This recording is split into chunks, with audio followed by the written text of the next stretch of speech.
नमस्ते। आज हम एक ऐसी जगह के बारे में बात करने वाले हैं जो सिर्फ एक धार्मिक स्थल नहीं है, बल्कि करोड़ों लोगों की गहरी आस्था, महाकाव्यों की अद्भुत कथाओं और चौंकाने वाले भौगोलिक रहस्यों का एक ऐसा संगम है जो सच में अचंभित कर देता है। जी हाँ, माता वैष्णो देवी का पवित्र धाम। तो चलिए, बिना देर किए सीधे इस रोमांचक सफर की गहराई में उतरते हैं और इसके हर एक पहलू को करीब से समझते हैं। अब देखिए, एक बहुत ही आम कहावत है कि माता के बुलावे के बिना यहां कोई नहीं आ सकता। और स्रोत बताते हैं कि यह सिर्फ एक कहावत नहीं है, बल्कि भक्तों का अटूट विश्वास है। इसे गहराई से समझने के लिए रोहिणी नाम की एक महिला की कहानी पर गौर करते हैं। शादी के 7 साल बीत गए थे, कोई संतान नहीं थी और आर्थिक स्थिति भी पूरी तरह चरमरा गई थी। जब सारे रास्ते बंद दिखे तो उसने अपने शादी के कंगन गिरवी रख दिए और मापा के दरबार पहुंच गई। और फिर उसका तो जीवन ही बदल गया। ना सिर्फ उसे संतान की प्राप्ति हुई, बल्कि उसके परिवार को एक नई दिशा मिल गई। ये सिर्फ एक कहानी नहीं है, बल्कि ये दिखाती है कि कैसे ये गहरी आस्था लोगों की जिंदगियों को पूरी तरह बदल कर रख देती है। तो चलिए, अपने पहले भाग से शुरुआत करते हैं, आस्था और चमत्कार। जम्मू कश्मीर की इन हरी भरी त्रिकूट पहाड़ियों के बीच कुछ ऐसा है, कोई ऐसी अदृश्य शक्ति है जहां हर कदम पर अनकही कहानियां और चमत्कार रचे गए हैं। और जब हम कदमों की बात कर ही रहे हैं, तो जरा 14 किलोमीटर की इस चढ़ाई के बारे में सोचिए। कटरा से माता के भवन तक का ये 14 किलोमीटर का रास्ता, ये कोई मामूली सफर नहीं है। ये सिर्फ एक शारीरिक चढ़ाई नहीं है। इसके हर एक मोड़ पर, हर एक पगडंडी में सदियों पुरानी चमत्कारिक घटनाएं छिपी हैं। यही वो एहसास है जो थके हुए से थके भक्तों को भी बिना रुके आगे बढ़ने की एक गजब की ऊर्जा देता है। अब आते हैं दूसरे भाग पर, माता वैष्णवी का जन्म। इसके लिए हमें समय में थोड़ा पीछे जाना होगा। त्रेता युग में ये वो समय था जब धर्म की जड़ें डगमगा रही थीं और अधर्म हावी होने लगा था।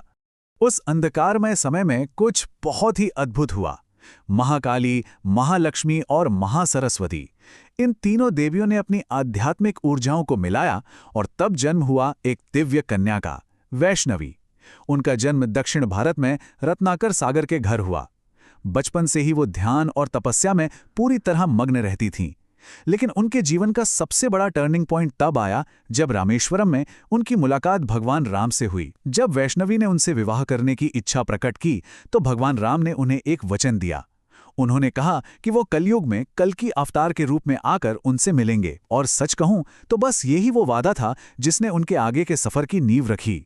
इस सफर का अगला पड़ाव हमें ले जाता है तीसरे भाग की ओर, भैरवनाथ का अहंकार।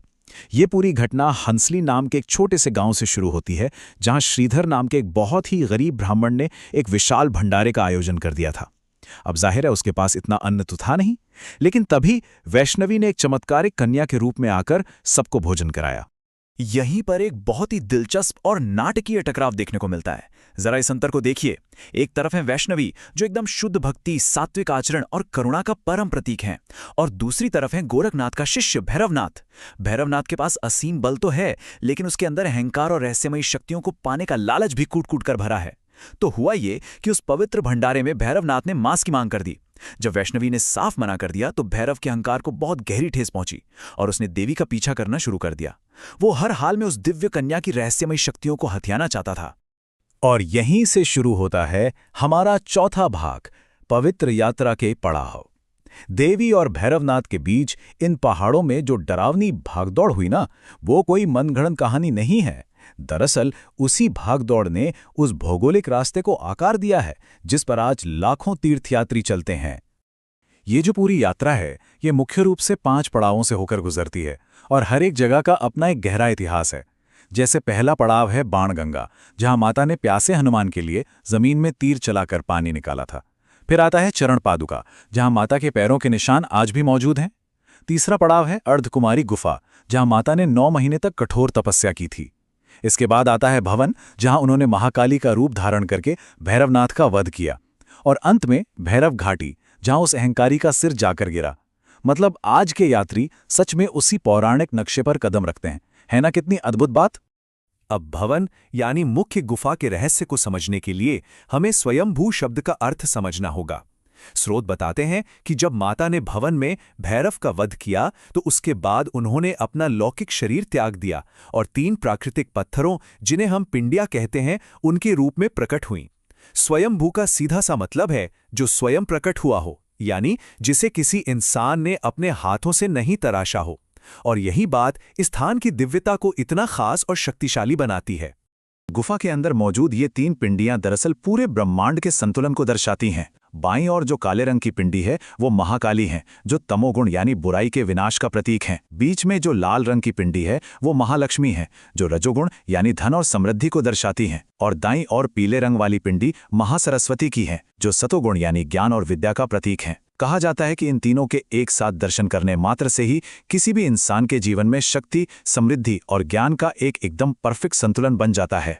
लेकिन रुकिए, भैरवनाथ की कहानी सिर्फ एक राक्षस के वध के साथ खत्म नहीं होती। सिर कटने के बाद मृत्यु के उन अंतिम क्षणों में भैरव को अपने अहंकार पर सच में बहुत पछतावा हुआ। उसने देवी से क्षमा मांगी और माता तो वैसे भी करुणा की सागर हैं, उन्होंने उसे माफ कर दिया। उन्होंने उसे सिर्फ मोक्ष ही नहीं दिया, बल्कि एक ऐसा अमर वरदान भी दिया जिसे आज हर कोई जानता है कि माता के दर्शन के बाद अगर कोई भक्त भैरव के मंदिर में जाकर माथा नहीं टेकेगा तो उसकी वो यात्रा अधूरी ही मानी जाएगी। ये इस बात का बहुत बड़ा प्रमाण है कि अगर इंसान सच्चे दिल से पश्चाताप करे तो उसके लिए भी मोक्ष का मार्ग खुल सकता है। अब इन सभी पौराणिक कथाओं और मान्यताओं को सुनने के बाद दिमाग में एक बहुत ही तार्किक सवाल आना लाजमी है। क्या विज्ञान इन चमत्कारों को कभी सुलझा पाया है?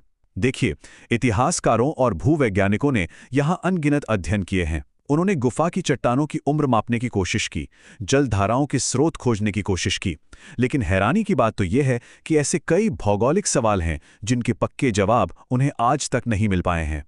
और यही हमें ले आता है हमारे 5वें भाग पर, गुफा के अनसुलझे रहस्य। त्रिकूट पर्वत पर आज भी कई ऐसी घटनाएं होती हैं जो तमाम वैज्ञानिक कोशिशों के बावजूद एक बहुत बड़ी पहेली बनी हुई हैं। ये रहस्य सच में किसी को भी हैरान कर सकते हैं। सबसे पहले तो यही देखिए कि बाणगंगा और गुफा के अंदर से जो एक ठंडी जलधारा बहती है ना, उसका असली स्रोत आज तक किसी को नहीं मिला। चाहे कितनी भी भयंकर गर्मी हो, कैसा भी सूखा पड़ा हो, ये पानी कभी नहीं सूखता। दूसरा रहस्य है गुफा के अंदर मौजूद वो 2 गुप्त द्वार। वो पूरी तरह से पत्थरों से बंद हैं और किसी को नहीं मालूम कि वो रास्ते आखिर खुलते कहाँ हैं। तीसरा, एक अदृश्य आकाश मार्ग की बातें कही जाती हैं। विज्ञान भले ही से भ्रम माने, लेकिन भक्त इसे माता की साक्षात उपस्थिति से जोड़कर देखते हैं। और सबसे अद्भुत है चांदनी गुफा, जहां बिना किसी दिए या स्रोत के एक बहुत ही रहस्यमयी प्राकृतिक रोशनी हर वक्त फैली रहती है। मतलब ये सब कुछ सचमुच अकल्पनीय है। इन प्राकृतिक रहस्यों को समझने के साथ साथ इस जगह का आध्यात्मिक महत्व समझना भी बहुत जरूरी है। त्रिकुट पर्वत दरअसल एक शक्ति पीठ है। आपने पुराणों में सुना होगा कि जब भगवान विष्णु ने अपने सुदर्शन चक्र से सती माता के शरीर को खंडित किया था तो उनके शरीर के अंग पृथ्वी पर अलग अलग जगहों पर गिरे थे। और ऐसा माना जाता है कि ये त्रिकुट पर्वत वही पवित्र स्थान है जहां सती माता का हृदय गिरा था। इसी वजह से ये जगह दुनिया भर के 51 शक्तिपीठों में से एक मानी जाती है। और शायद यही कारण है कि यहाँ की ऊर्जा का स्तर एक अलग ही ऊंचाई पर महसूस होता है। चलिए अब अतीत की इन गहराइयों और रहस्यों से निकलकर वर्तमान की ओर लौटते हैं। भाग 6, आज की आधुनिक यात्रा। जरा सोचिए, लगभग 700 साल पहले जिस खतरनाक और दुर्गम जंगली रास्ते को श्रीधर ने खोजा था, वो आज कितना बदल चुका है। आधुनिक सुविधाएं सचमुच बेहतरीन हो गई हैं। श्राइन बोर्ड ने तो अब यात्रियों की सुरक्षा के लिए हर भक्त को एक RFID ट्रैकिंग यंत्र पहनना अनिवार्य कर दिया है। और जो लोग पूरी चढ़ाई पैदल नहीं कर सकते, उनके लिए कटरा से संजी छत तक हेलीकॉप्टर सेवाएं मौजूद हैं, जो बस कुछ ही मिनटों में ये ऊंचाई पार करवा देती हैं। इसके अलावा बैटरी वाली कारें हैं। भैरव घाटी तक जाने के लिए एक बहुत ही शानदार रोपवे बन गया है और पालकी तथा घोड़ों की सुविधाएं तो हैं ही। कुल मिलाकर बात यह है कि आज के समय में ये आध्यात्मिक यात्रा बुजुर्गों और अस्वस्थ लोगों के लिए भी बहुत सुलभ और सुरक्षित हो गई है। और हाँ, त्योहारों के समय तो इस धाम का नज़ारा देखने लायक होता है। खासकर नवरात्रि के उन 9 दिनों में या फिर दीपावली और महाशिवरात्रि के दौरान ये पूरी की पूरी पहाड़ियां रंग बिरंगी भव्य रोशनी से नहा उठती हैं। अलौकिक झांकियां निकाली जाती हैं और दिन रात बस मंत्रों की गूंज सुनाई देती है। ऐसे खास मौक़ों पर वो जो थका देने वाली शारीरिक चढ़ाई है ना, वो पूरी तरह से भक्ति, आस्था और ऊर्जा के एक बहुत ही शानदार उत्सव में बदल जाती है। तो हमारे आज के इस पूरे विश्लेषण के अंत में एक बहुत ही गहरा सवाल सामने आता है। क्या ये केवल 14 किलोमीटर की एक साधारण भौगोलिक यात्रा है, या फिर स्वयं अपनी आत्मा की खोज का एक आरंभ है? स्रोत यही कहते हैं कि जब कोई भक्त यहां पहुंचता है तो वो सिर्फ एक मंदिर या पत्थरों के दर्शन नहीं करता, वो एक ऐसी अदृश्य और पवित्र शक्ति को महसूस करता है जो सीधे उसके मन और आत्मा को छू जाती है।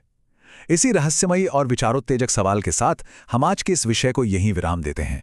इस जानकारी भरे सफर में हमारे साथ बने रहने के लिए बहुत बहुत धन्यवाद। उम्मीद है कि इस विश्लेषण ने उस पवित्र पर्वत के अनकहे पहलुओं को और करीब से जानने की आपकी उत्सुकता को जरूर जगाया होगा।